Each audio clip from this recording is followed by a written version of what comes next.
orang tua pada hari ini jadi nggak pede gitu karena orang tua baru ngomong A, anak udah sampai D, Z gitu ya. Sehingga timbullah rasa di hati orang tua ini kayaknya nggak layak lah saya mau mendidik. Dah cukup mereka saja nih buka layar, cari, searching begitu, kemudian mereka baca sendiri dan seterusnya. Sehingga orang tua juga bisa dikatakan sudahlah saya tidak bisa mendidik nih anak karena kecepatan menonton atau membuka HP itu lebih lebih mereka dapatkan semua wawasan yang mereka inginkan begitu kan pikir orang tua pada hari ini. Bu Faiza, bagaimana melihat hal yang seperti ini nih? Apakah tepat? Apakah memang uh, apa namanya orang tua sudah kalah mental duluan mau mendidik anaknya? Karena nanti anak menyampaikan ibu udah ketinggalan gitu. Kami lebih tahu daripada ibu. Nah, seperti itu. Iya, mungkin termasuk kan saya bisa dengar kok Ustadz Oh, ini oh. itu ajaran ini gitu ya dari sosmed, dari HP saya gitu ya. Jadi kan Ya, seolah-olah betul. memang ibu-ibu itu atau orang-orang itu akhirnya memang kayak mati gaya gitu ya. Lah dia oleh anaknya ibaratnya di compare dengan nama-nama besar yang Ya, menurut betul. menurut sosmed itu adalah ustadz-ustadz besar gitu ya. Entah yang kemudian apa yang disampaikan kita belum berbicara isinya dan kita juga belum kaitkan dengan tadi itu ada algoritma trap itu jebakan algoritma itu. Jadi gini, saya ingin memberikan satu cara pandang yang semoga ini membuka cakrawala dari kita para orang tua atau para pendidik generasi ini dan menguatkan untuk lebih lebih percaya diri lagi mengambil amanah yang tadi sudah saya jelaskan di depan tadi itu amanah kita generasi sebelumnya untuk melahirkan generasi-generasi baru yang mereka itu terbina terdidik oleh Islam dan kemudian bahkan memiliki profil siap mengamalkan dan mengembannya menjadi risalah yang dia teruskan lagi ke generasi setelah dia gitu kan ya. Jadi ini kan misi yang tidak boleh terputus lah. Kalau belum kita wariskan aja sudah terputus di kita gitu, kita mau berharap dia nanti mewariskan apa gitu ya. Jadi yang pertama saya ingin berempati bahwa memang kadang-kadang itu karena kegaptekan generasi tua itu kemudian mereka atau mungkin kita merasa insecure kayaknya anak-anak kita itu eh, ya memang sangat canggih, sangat modern karena ketidaktahuan kita. Lalu kemudian itu kita nisbahkan untuk segala hal. Akhirnya kita menjadi gara-gara kita gaptek dibawa kepada kita menjadi tidak layak untuk mengingatkan dia ketika dia itu melakukan misalkan pulang larut malam atau bajunya itu nggak menutup aurat atau terbuka atau omongannya nggak bagus. Itu sebenarnya dua hal yang berbeda gitu loh. Bahwa kemudian kita itu hari ini itu tidak menguasai betul teknologi terkininya, itu bukan aib. Itu bukan aib. Itu sesuatu yang alaminya setiap zaman itu akan ada perkembangan teknologi yang berbeda. Dan itu sesuatu yang biasa aja. Tidak kemudian otomatis kalau yang menguasai yang paling ngerti gadget terkininya itu paling mulia, enggak gitu. Yang kemudian tidak menguasai gadget itu kemudian berarti dia itu tidak mulia, enggak ada hubungannya dengan itu gitu. Tapi kalau kemudian kita lihat yang diberikan tuntunan oleh Islam bahwa guru terbaik, ajaran terbaik itu adalah ajaran yang berasal dari Allah, ajaran Islam ini. Rasul mengatakan al-Islamu ya'lu wala yu'la alaih. Islam itu tinggi dan tidak ada yang lebih tinggi darinya. Kenapa kok nggak bisa ada yang lebih tinggi darinya? Lawan dia itu berasal dari zat yang maha mulia, maha benar, yang menciptakan alam semesta, kehidupan manusia seisinya ini sehingga paling tahu apa yang terbaik. Itu yang kemudian mengeluarkan kalimatnya, mengeluarkan kalamnya, kalamullah yang wahyu yang kemudian kita jadikan tuntunan yang nanti akan kita ajarkan. Maka sebenarnya harus pede gitu loh, harus merasa secure dengan ketika kita memegang Islam. Kuncinya adalah ketika yang kita sampaikan itu adalah mabda Islam, ideologi Islam, maka itu adalah kalimat terbaik, maka itu adalah ajaran terbaik, maka itu adalah guru terbaik. Nah, siapa kemudian orang yang layak untuk menjadi penyampai atau yang mengajarkan atau mendidikkan ini kepada orang lain, kepada masyarakat? Siapa? Ya siapapun yang mereka kemudian mentajasat pada diri mereka itu ajaran Islam tadi. Jadi dia paham ajaran Islam itu seperti apa, dia mengamalkannya, maka dia menjadi orang yang paling layak dan berhak untuk mengajarkannya dan pedelah dengan itu. Kalau masalah teknologi, dakwah Islam yang sama yang mengatakan aqimus sholah itu dulu disampaikan oleh Rasul, nggak pakai ada mikrofon, nggak pakai ada pengeras suara. Ketika disampaikan hari ini, baik itu melalui meme, melalui Zoom, melalui kajian-kajian sifatnya online, itu sama gitu loh. Ini kan hanya sekedar persoalan alat saja, alat bantu saja. Tapi ajarannya sebenarnya adalah sama. Nah, sehingga kemudian kita itu pertama itu harus pede dulu dengan itu, dengan Islam itu. Selama yang kita pegang dengan Islam, kita fahami Islam, kita mengamalkannya, maka kita layak menjadi guru bagi siapapun itu yang belum memahami hal tersebut. Termasuk anak-anak kita, termasuk generasi-generasi muda siapapun itu, murid-murid kita, atau anak tetangga, atau anggota masyarakat pada umumnya, kan gitu kan. Sehingga PR-nya apa? Supaya bisa saya pada level percaya diri tadi, ya berarti harus menguasai Islam, harus kemudian memahami Islam, lalu mengamalkannya, mentajaskan pada diri kita. Kalau enggak, kalau belum, ya memang ya layak enggak secure, layak enggak pede, memang enggak menguasai kan gitu. Itu yang pertama ya.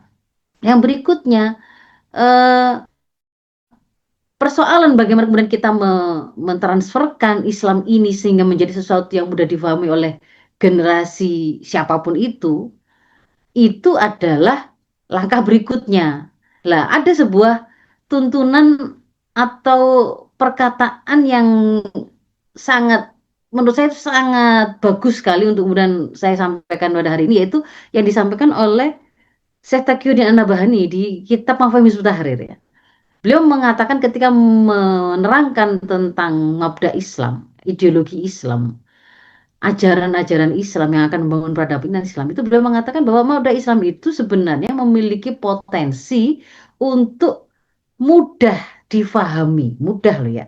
Tidak sekedar bisa, tapi mudah difahami oleh siapapun. Siapapun itu ya, baik dari sisi perbedaan geografisnya, satunya di benua Arab, di Timur Tengah, ataukah di Asia Tengah, ataukah di Eropa, atau, itu termasuk siapapun. Apakah siapapun itu beda beda usia, kakek-kakek ataukah kemudian anak muda, itu juga termasuk dalam konteks siapapun itu, atau mau laki mau perempuan itu juga cocok gitu. Jadi siapapun akan bisa memahami dengan mudah ideologi Islam itu, asalkan ideologi ini disampaikan kepada mereka dengan memperhatikan tiga hal. Satu, harus disampaikan dengan fasihut takbir, dengan pengungkapan yang memang fasih, yang benar, antara makna dan pilihan kalimat yang digunakan untuk menyampaikan makna itu pas, itu benar.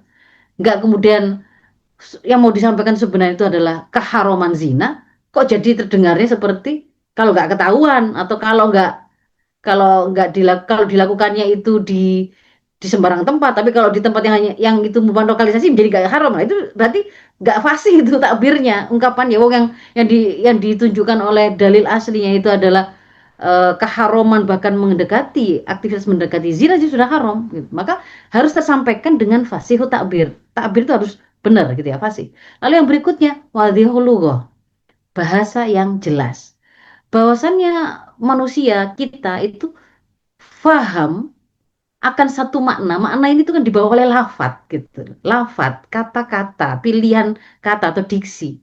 Bahasa masing-masing orang itu, mereka satu kaum itu punya bahasa mereka masing-masing.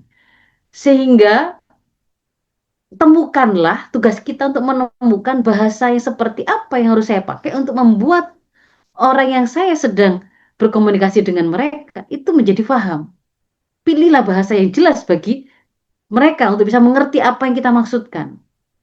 Diksinya, bahasanya. Lalu yang ketiga adalah sodikul lahjah, juga lahjahnya, dialeknya juga pas, tepat, sesuai dengan kebiasaannya, sesuai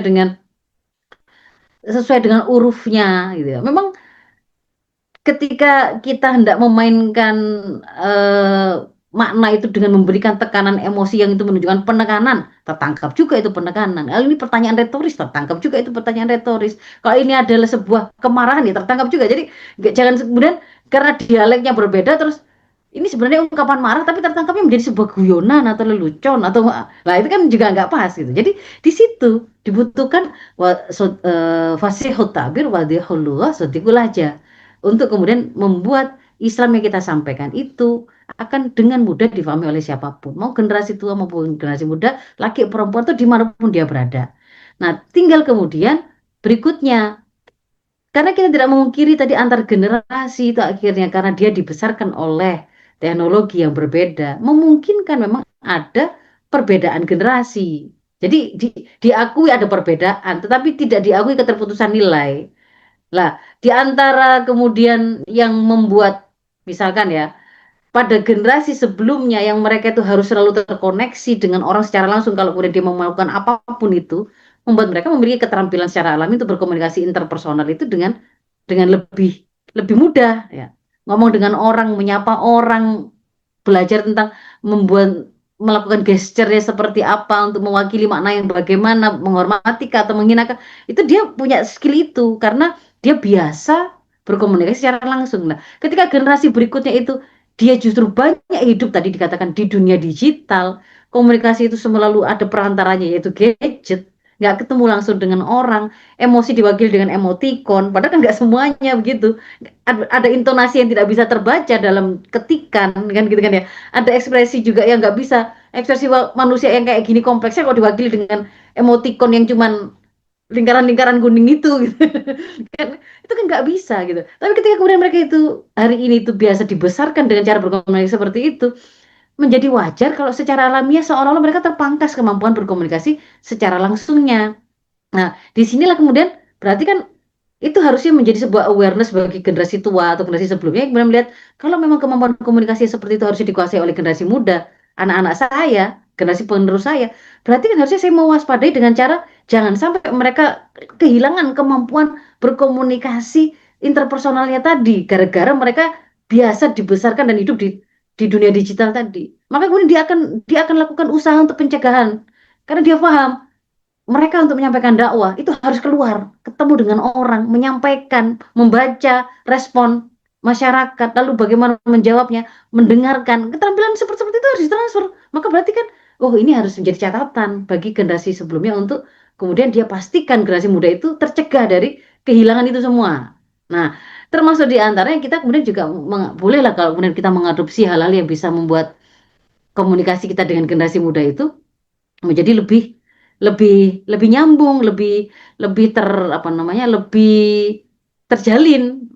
Bagaimana? Ada beberapa catatan mungkin ya Bu Novi ya yang mungkin ingin saya sharekan. Sangat teknis tetapi ada kalanya kalau nggak kita inspirasikan ternyata kok nggak kepikiran gitu kadang-kadang ya. Jadi saya ingin menunjukkan misalkan pada waktu kita sebagai orang tua ketika merasa kesulitan ngomong dengan anak, selain tadi bahwa ada prinsip saya harus pede bahwa saya menyampaikan Islam, ya tapi ketika menyampaikan Islam tadi kepada anak kita tadi kan kita kan harus gimana kalau dia nggak mau dengar duluan. Nah, supaya mau dengar itu gimana?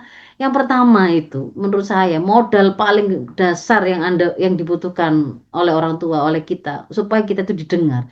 Itu adalah memang profil kita itu adalah orang-orang yang layak didengar. Siapa orang yang layak mereka dengar itu? Yang ajaran-ajaran itu benar, yang ajaran-ajaran kebenaran itu kemudian memang terinternalisasi pada dirinya. Dia jadi teladan.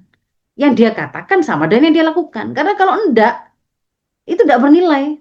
Bagaimana Anda mau saya nuruti perkataanmu, tapi saya lihat kamu nggak melakukannya. Misalkan kita guru, mau marahin murid itu ketika terlambat itu, wah kita sampaikan itu seolah-olah dia itu melakukan kesalahan besar, benar-benar kan nggak disiplin. Tetapi ketika ketika kita kemudian yang jadi gurunya itu ternyata terlambat, tidak ada kata-kata permintaan maaf, tidak ada sebuah validasi bahwa saya tadi melakukan kesalahan. Nah, itu akan menjatuhkan martabat dan apa otoritas kita sebagai orang yang layak didengar. Jadi satu itu kita harus tampil sebagai profil yang layak didengar.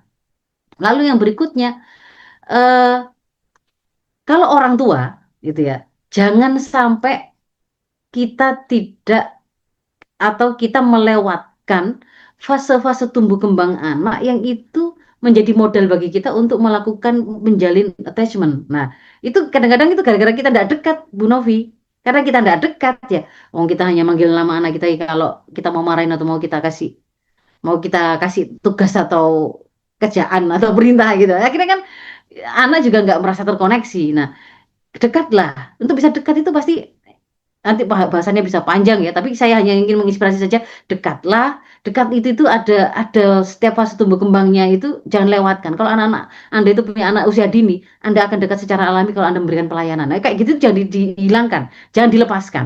Kalau Anda punya anak usia 7 tahun kedua, bagaimana membangun kepribadian Islam, mendisiplinkan mereka, terlibat dalam proses itu pasti akan mendekatkan Anda. Tapi kalau Anda lepaskan itu ke orang lain, ke pihak lain, Anda akan kehilangan kesempatan untuk dekat.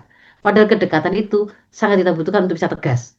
Nah, yang berikutnya nanti Pak pandai-pandailah mendengar dulu. Mendengar sebelum kemudian melakukan judging. Jangan melakukan judging. Dengar dulu, pahami. Kalau kemudian di situ tuh mereka datang dengan berbagai macam emosi begini-begini, validasi emosinya, akui, jangan langsung dinafikan atau gak dianggap. Kalau diremehkan, gak dianggap, dia nggak akan mau bicara lagi. Jangan kemudian membanding-bandingkan, jangan menghakimi. Nah, itu diantara hal yang harus kita hindari supaya terjadi sebuah koneksi. Kalau enggak, belum ngapa-ngapain, ini sudah putus memang. 4 hal itu, menghakimi, membandingkan, menggurui sebelum mendengar, meremehkan. Nah, itu sudah begitu, sudah nggak akan ngomong lah sudah. Yang berikutnya, penggunaan audiovisual, teknologi silakan.